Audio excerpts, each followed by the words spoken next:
గణేశాయ నమ. ఓం శ్రీ గురుభ్యో నమ. ఓం శ్రీ సరస్వత్యై నమ. ఓం నమ శివాయ. ఓం నమో నారాయణాయ. ఓం శ్రీ మాత్రే నమ. నేడు దసరా ఉత్సవాల్లో 3వ రోజు అన్నపూర్ణాదేవి అలంకారం. ఒక్కసారి ఆమె గురించి, ఆమె శ్లోకాన్ని గురించి విందాం రండి.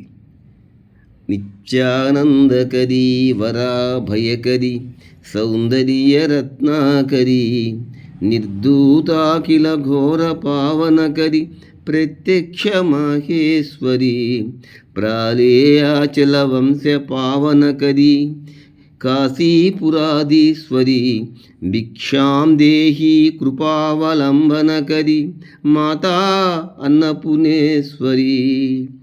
అన్నపూర్ణమ్మ తల్లి గురించి ఒక్కసారి మనం గమనించినట్లయితే ఆ కైలాసపతి జడల శంకరుడు జంగమదియ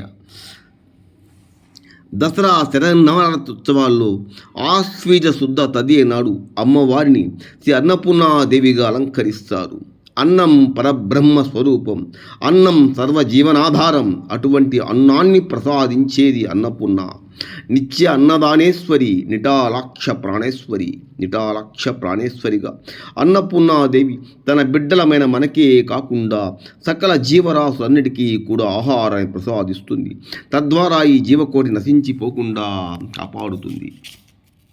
అన్నపూర్ణాదేవిని గురించి అలా జీవకోటికి ఆహారాన్ని అందించేటువంటి అన్నపూర్ణాదేవి నిజ నివాసం అది శ్మశానమైనటువంటి వారణాసి క్షేత్రం. ఆ క్షేత్రాధిష్టాన దేవుడైనటువంటి ఆదిదేవుడు, ఆ కైలాసపతి, ఆ జడల శంకరుడు, ఆ భిక్ష సంచారి అయినటువంటి శ్వేశ్వరి ప్రియపత్ని శ్రీ అన్నపూర్ణాదేవి.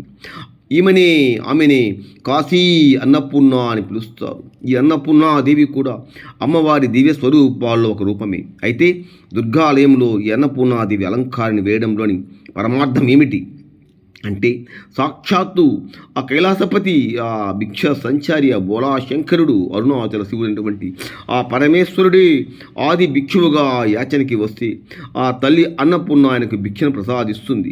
అలాగే దుర్గమ్మ కూడా అన్నార్తుల పాలిటువంటి అన్నపూర్ణగా మారి వారి ఆకలిని తీరుస్తుంది. అది తల్లికి అత్యంత ప్రీతిపాత్రమైనటువంటి కార్యం. ఆకలిగా ఉన్నటువంటి యాచించిన తన భర్తకే ఆమె అన్నాన్ని సమర్పిస్తుంది. అంటే ఈ లోకములో అన్నార్తులైనటువంటి వారందరినీ కూడా సాక్షాత్తు శివస్వరూపాలుగా మనం భావించాలి. లోకములో ఆకలిని తీర్చడం కన్నా మిన్న అయినటువంటి దానం ఏముంటుంది? అందుకే అన్ని దానాల కన్నా అన్నదానం గొప్పదంటారు. ఒక్క అన్నదానం చేస్తేనే, ఒక్క అన్నానికే ఇక చాలమ్మా, కడుపు నిండిందమ్మా చాలంటాడు. సో ఒక అన్నదానానికి మనిషి తృప్తి పడతాడు. మనిషి ఇక చాలు అనేది దేనికంటే ఒక అన్నదానానికి. కాబట్టి అన్నదానం చాలా గొప్ప దానం. కాబట్టి మనం కూడా ఈ అలంకారంలో ఉన్నటువంటి పరమార్థం గ్రహించి అన్నదాతలుగా, అన్నపూర్ణలుగా మారాలి.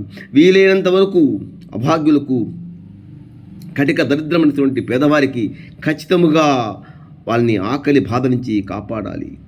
సర్వే జన సుఖినోభవంతో. ఈరోజు ఆ జగన్మాత అన్నపూర్ణాదేవి అనుగ్రహం మీకు అందరికీ సాగాలని, అన్నపూర్ణమ్మకు ఆశీస్సులు పుష్కలంగా ఉండాలని మనస్ఫూర్తిగా ప్రార్థిస్తూ, జై దుర్గా భవానీ మాతకు జై.